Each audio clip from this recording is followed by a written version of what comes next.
Hi, this is Paul from Rocken Ridge. Today we're going to take you on a little journey.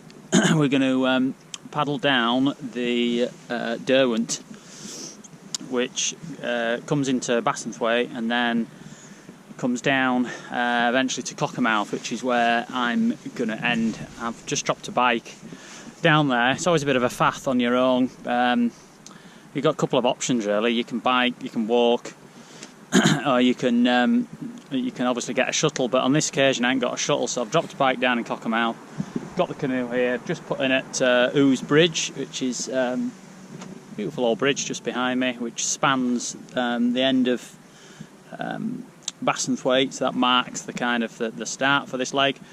And then, like I say, we're going to cruise down now. It's quite an easy section of river, but because I'm on my own, well, at any time really, but even more so because I'm on my own, I'm just going to keep my wits about me, because the main hazards today are probably going to be lots of tree-lined sections, trees poking into the water, so you can probably see it down there as we kind of go into that. We've got little islands and things, so we've just got to be careful.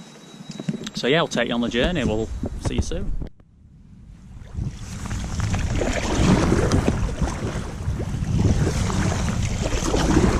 Quite a broad river is this, I think. This is one section I've never done of the Derwent. There's the upper, middle, lower, and eventually this kind of goes all the way out to Cockermouth, like I say, and then Workington, and then if you were to carry on, you'd hit the sea, obviously. But yeah, this is supposed to be a nice little section. But I've just seen a kingfisher back on the perched on a tree, but sadly I couldn't get him. Not actually physically get him, of course, but couldn't get him on the camera. So you'll have to take my word for that. So here we go. Here's a few tree-lined sections here. It's going to gather a little speed up now. It's like we could go right branch or left branch, not branch of the tree, of the channels, right and left, but we're going to go right around this little island here. Nice and steady. Trimming it a little bit to the side. Now we just cruise on down. Always kind of looking ahead of you on the river in the distance to see what you can come up with, see what's happening.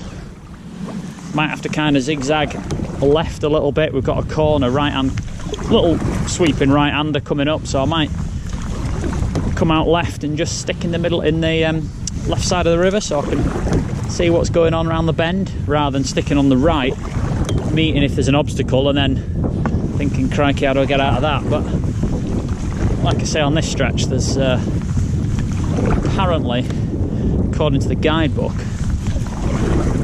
not a lot of interest as regards obstacles apart from the tree line. As I've said, I think there's definitely a weir. I think there could be two weirs.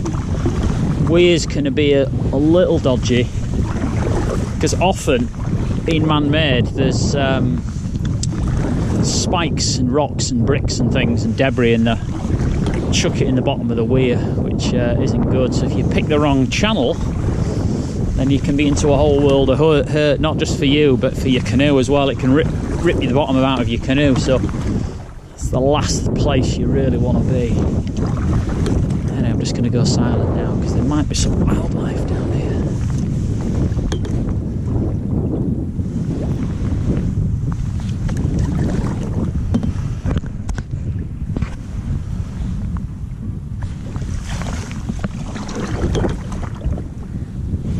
There's a heron right in front of me. Just don't know if you can see him just there. He'll no doubt fly off, but we'll see if I keep me paddle in the water.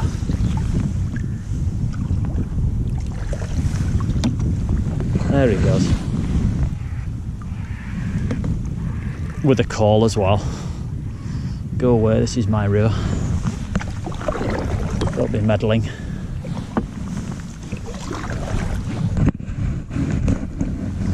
Some ducks going by. Nice, right. Following some Canadians here. Geese, that is.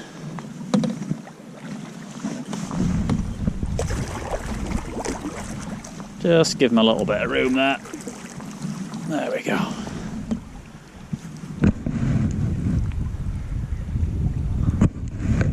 It's just so special on the river, really.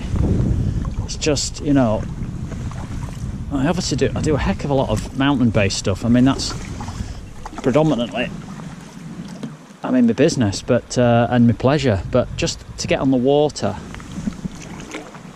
it's just so mellow that I don't know. It just calms you. You know, they say the bigger you worry, the bigger body of water that can kind of calm you down, I guess. And I think in a busy world, everybody's got busy lives. It's just a chance just to mellow the chuff out. And like now, just watch the world go by, literally watching it go by. I'm hardly paddling here, I'm just letting the flow of the water with a couple of gentle strokes just take me down. And these guys, they've got it sussed. They know exactly where they're going, what they're doing. I think. Although the one on the right won't show. I'm just going to try slipstream now, try and get past them without scaring them. There we go. So we've got the first bit of interest coming up here. We've got a big rock that does mention. A couple of rocks. Stay away from them. We've got a little V line straight ahead. Oh, we're just going to follow the V. There's a rock dead ahead from the V. Just down there, so we want to avoid him. Or her. There we go. Straight into the V again. And away we go. Another big rock in the distance coming up. A little bumpy, nice. Something to play around. Get a bit of speed up. I can see the river around the corner now, so Mr. Heron's going.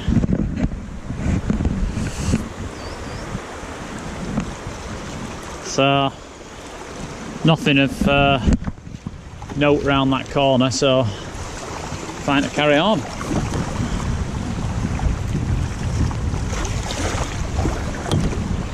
It's one of them. Sometimes you can be paddling. Same with biking or anything. I'll stay away from that rock. Next thing, you've hit the damn thing. It's like, how the hell did I do that? I was trying to stay away, but you just get so intent of focused on missing the thing, and then you end up hitting it. Try not to do that in the canoe, but it has happened. Don't let any canoeist tell you it hasn't.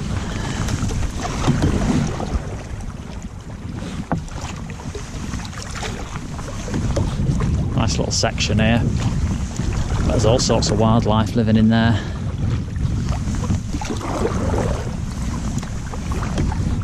Loads of birds, waterfalls.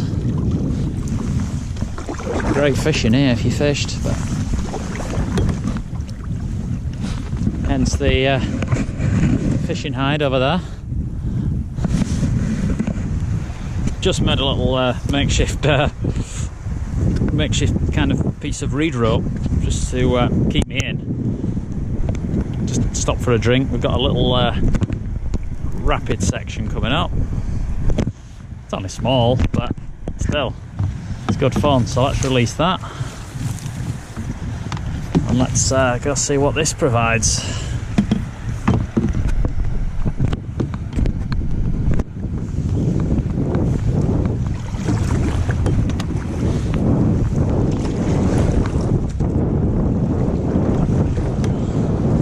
tree's high enough away, so that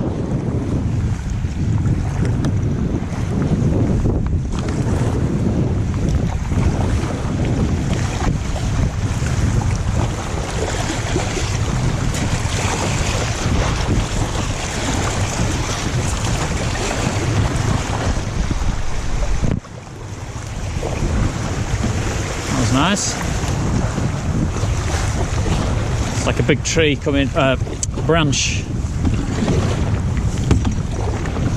So I'll just paddle right side of that.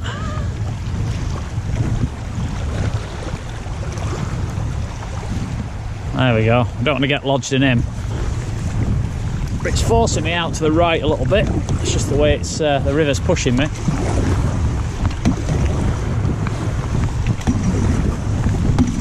Apply a bit of pressure, a bit of power, get past this one here, could snag on your buoyancy aid or something. Another big oak tree down there. There we go. Feather it round. A big sea stroke. Job done. Let's stop for a bit of lunch in a bit. I've just seen another kingfisher as well, just flying. You normally find that they'll have a good stretch of river, you know, good sort of 5-6k, probably even further, that's their patch. And sometimes you'll end up thinking, oh, I've seen 5 kingfishers a day, but actually it's just the same one, just flying down, just getting away from me or whoever. You see a beautiful flash of blue, and then it's gone. It's nice, I must say. It's nice river, nice and mellow. Apart from that fisherman and a dog walker, that's it. That's all I've seen. Nobody else paddling today. It's quite chilly, murky and grey, as you can see. But it's pretty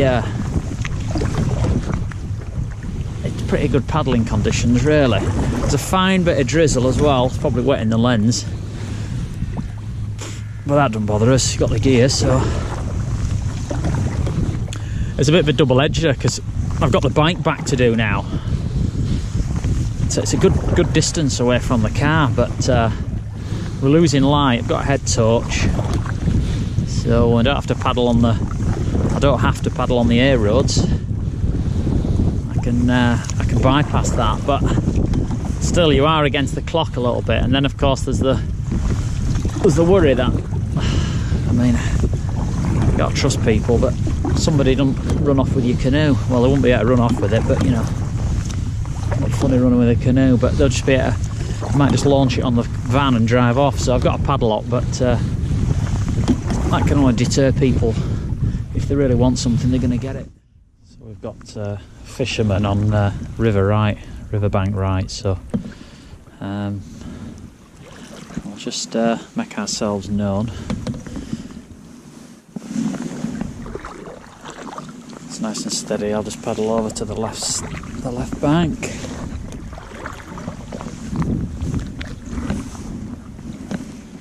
It's coming on your left, buddy. You okay? Yeah.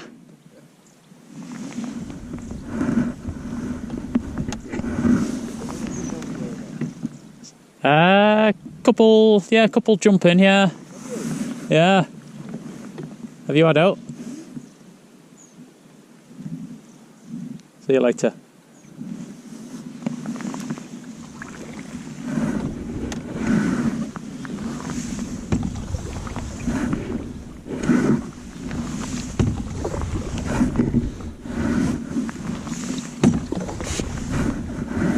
And there we go. That's how it should be between canoeists and fishermen. Sometimes, well, a lot of times to be honest, I've had angst fishermen not wanting you to paddle past them, round them, near them, anywhere basically. He was nice and friendly, but to be honest, I and it's the way it stands. You know, the river's open to all, as long as you're not on private land, of course. You know, we have just as much right to be here, so this river's to be enjoyed by everybody. What a gorgeous river. But yeah, I've had standoffs before now, and charging up to you when you've pulled onto the riverbank, and sometimes it's just what you have to do. You know, there could be a really dangerous weir. You don't want to paddle that weir because there's the spikes or whatever I've talked about, or just, you know, rocks, just impossible to get through. So you're going to have to drag your boat round. That's when problems can start. But more often than not, if you're friendly and people just want to just get on with stuff. So hello, okay. And yeah, I mean, that's the way it should be, really. And do you know, I had a fisherman tell me, I mean, he was fishing in the Derwent further up, just before it goes from Grange to the Derwent water on that stretch there, and he said he was fishing and they were doing some maintenance work. I don't know what they were doing, but anyway, one of those massive like diggers went through, you know, with the big quad tyres, and this huge weight came, and he said to his son, he said, "Oh well, that's it, lad. We're not going to get any fish today." Anyway, son says, "Oh no, we'll just try it." So I threw his line in, and literally, he said within 2 minutes he got the biggest fish that he'd ever had out of Derwent. So I don't generally equate that, because you're paddling past them, they're scared, can stir up, you know, nutrients and food for them at the bottom. Yes, there's times not to paddle when, you know, salmon's spawning and different times of year. Yeah, I understand that, but you know, more often than not, it's all cool, really. Anyway, enough of my waffling. Let's just enjoy this section of river.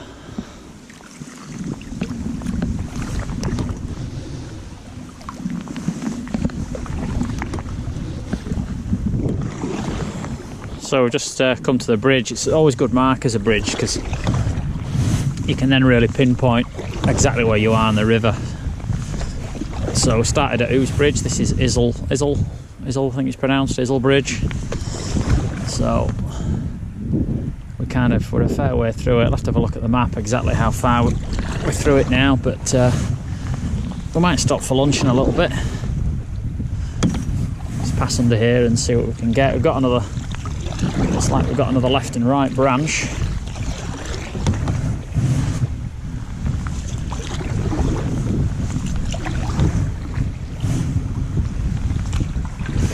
Left looks like there could be a tree down. It's hard to see. No, it might be all right.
Yeah, left was all right as well, I think, by the looks of things.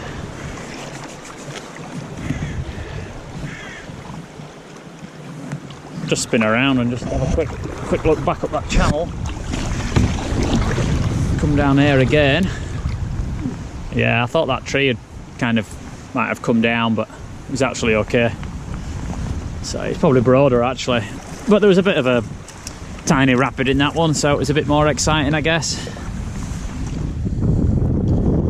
So we've just got the hole coming up. I do have a paper map, but just sometimes it's nice taking pictures and looking on the phone as well where you are. So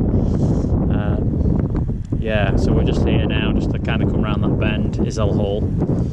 I can see the grand hole behind us. Try get it, and then we've got a looping bend coming round, and then when the map, I'll have to refresh the map in a minute. But then we're not terribly far then, down at the Cockermouth, and we've got a weir somewhere kind of just there, so you can see weir. So yeah, we're over halfway. Cool, right.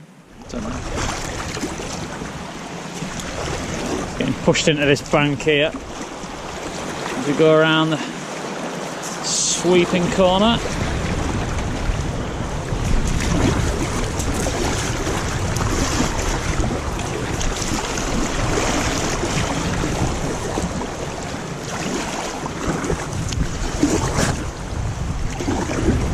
There we go. Could have pushed you into them trees, but didn't let it. So we've got another corner, so that's another little tick in your mind. You think, okay, got round that corner, we can relate that back to the map if we need to. See how far we've come. But a fishing line in the tree there, stay away from that. Oh, and a dipper. Little dipper going down the river there. A white chest. I'll fly off in a minute. There he goes.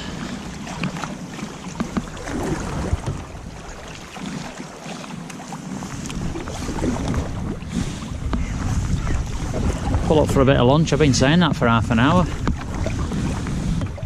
I think I'll just get round here. There's going to be a nice spot somewhere. I missed that fishing hide. There was a great fishing hide with a oh, was that a buzzard, I think? Yeah, a buzzard and a crow attacking it. Yeah, it's gone now. And the dipper's still going down. Yeah, I went past the fishing hide. I thought, oh, class, I'll get in there anyway. No, I ended up carrying on. I thought, I'll be all right. Get another 20 minutes. Now I'm quite hungry now. What's this post marking here? Deadly rapids, do not enter. I don't think so. I remember once I was paddling, a headwind now, headwig. I remember I was once paddling and I thought, oh yeah, it's nice and cruisy, a bit like this, nice and cruisy river. Next thing, there's like spikes, like stakes in the water that kind of, must have been some sort of old weir there or something. I was like, what? So I ended up, a bit like this sort of flow, you know. I ended up having to like massively back paddle. I had a really old wood paddle then, and I had to back paddle the hell out of there. And anyway, as I was back paddling, the spikes were probably, this isn't a fishing tail, you know, it was this big. You know, the spikes were only maybe 4-5 meters away, and my paddle snapped in half. I couldn't believe it. I was like, what are the chances of that? So I had to quickly throw the handle into the boat and then grab hold of the lower shaft and the bottom part of the paddle and just still paddle like mad. Anyway, luckily I just made it back, but it's another reason why I carry a spare paddle. But yeah, I couldn't believe it. I mean, what are the chances and what are the luck is that? Anyway, I avoided the spikes. It would have probably, because the flow was like this, it was quite a steady flow, but it'd have probably, well, it could have gouged the bottom of the boat out. This is a fiberglass boat, so one good thing, I've had a big repair on this boat, but that's another story. But yeah, they're easier to repair. Right, we're just weathercocking a bit. We're getting a bit of a strong headwind, so I'm just gonna trim the boat into the wind. Bit of a rapid section coming up. Heron flying overhead. Yeah, it's a bit of a curse for a canoer, is wind. because particularly when you've got, not this section, but you've got rapids, and you'll be trying to avoid them, and then the wind will be trying to blow you into them. It's like a constant fight. We've got a couple of rocks coming on here. You see how the boils over the, it's obviously hitting a rock and making that little standing wave, so try and avoid that one. It's nice and easy though. Got one dead ahead.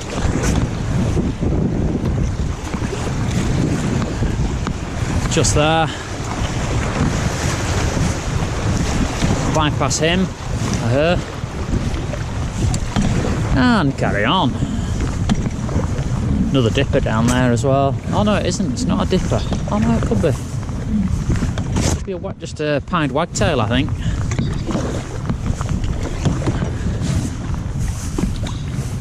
See if I can get him. There we go. There he goes.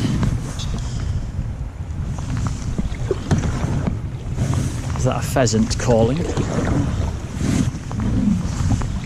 We're parked at. Yeah, it's a pheasant calling. There he is. On the bank. Crazy birds, really. They just run so funnily. Just like, whoa, get out of here. Parked by the pheasant pub as well. It's a classic pub, that. I've been in for years, but it used to be good.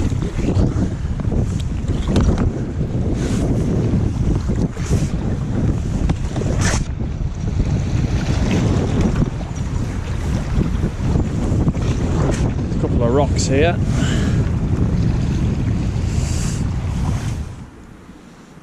Cranky, gunshots. Anyway, cheers. There's nothing like sat on the riverbank, warm and dry today. Flask of tea and a sandwich, packet of crisps, maybe a chocolate bar, you know, the usual stuff. But yeah, there's only me here.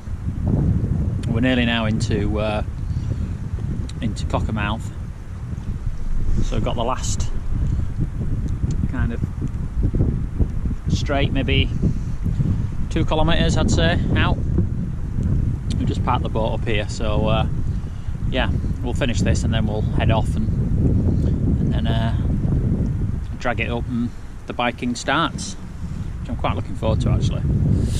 Just on that, see that? That's a really bad design for a flask. So you're taking that off and then that's getting cold. Come on, Stanley. They haven't given me this for free, by the way. This is a genuine criticism on this. But I've got other flasks, but this is the one I just grabbed. But yeah, it's not good, that. Right, we'll catch you in a bit. One thing that I do is I carry a little piece of this, and this wraps around the mentioned flask with a couple of bungees there, and that does a couple of things. It insulates the flask, and then it also stops it getting dented if you drop it, which I normally do. And yeah, it just keeps things a little warmer or colder, and it also doubles up as a sit mat. And these are just little wins when you're in the outdoors, because you just put your bum on there and you just think, oh, rather than sitting on the cold grass, it's just so good, and it weighs nothing.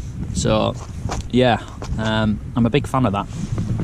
But yeah, I'm not a big fan of this flask. Right, we're gonna I was gonna say set sail, but yeah, we're not sailing. We're gonna leave this beautiful tranquil spot and head off, trying of course not to embarrassingly fall in as you push your boat from the shoreline.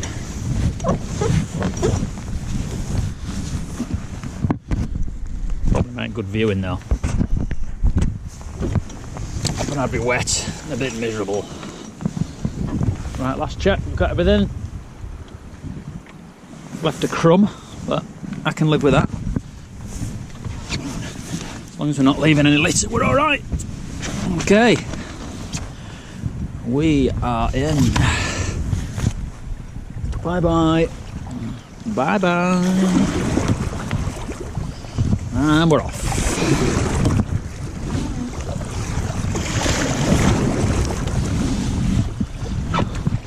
Last run down to Cockermouth now.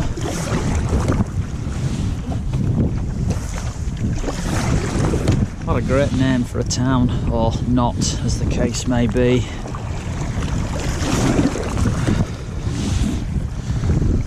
I think we'll leave that one there, really.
Big rock, middle of the river. Give that a wide berth.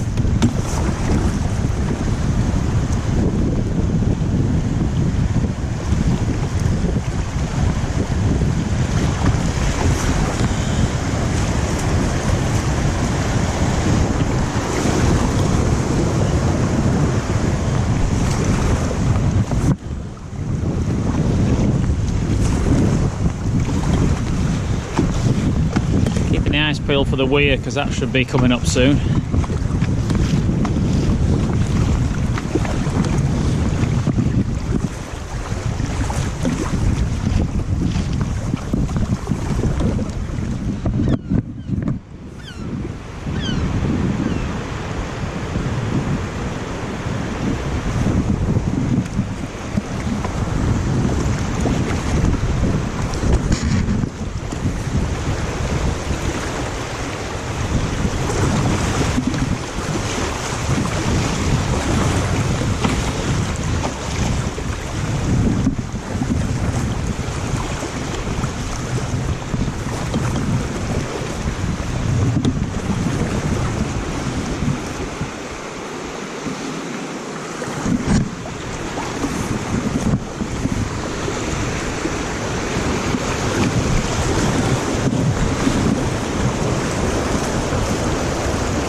Beautiful building.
Okay, so canoe is tied up. Hopefully it's going to be alright. Bike at the ready, bag ready, well, nearly. And then probably got a good hour and 15 bike, something. And then we'll come back and get it and load it on the car. Locked it up, so here we go.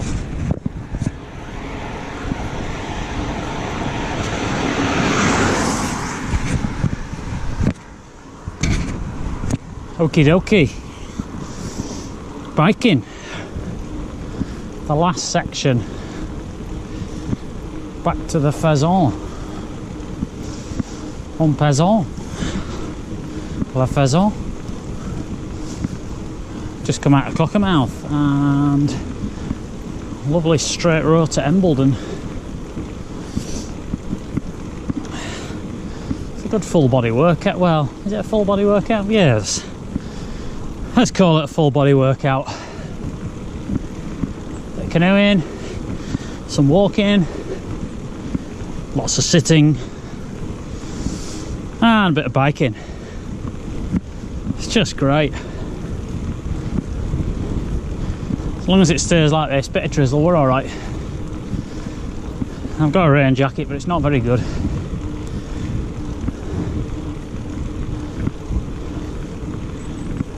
Probably got about 6 kilometres or something to do, not too far.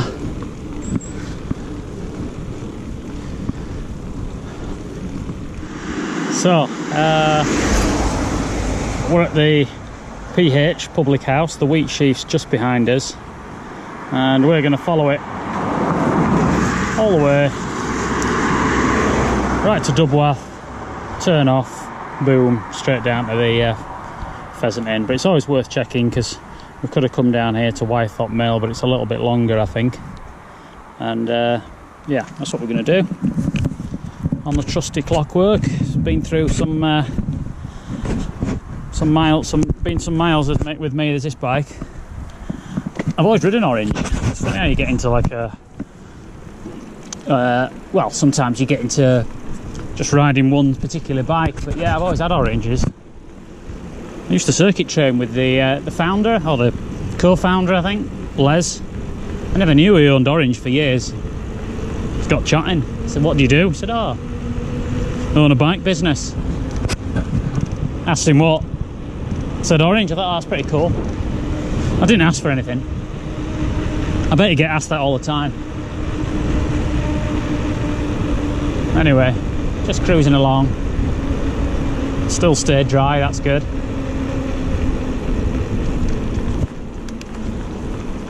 Beautiful Lake District fells ahead. Get a bit of speed up down here. Just had to stop to show you that. Beautiful the Dodd and back of Skiddaw there. Fantastic bit of light. Pheasant. Smell of fine food there. Good beer from memory.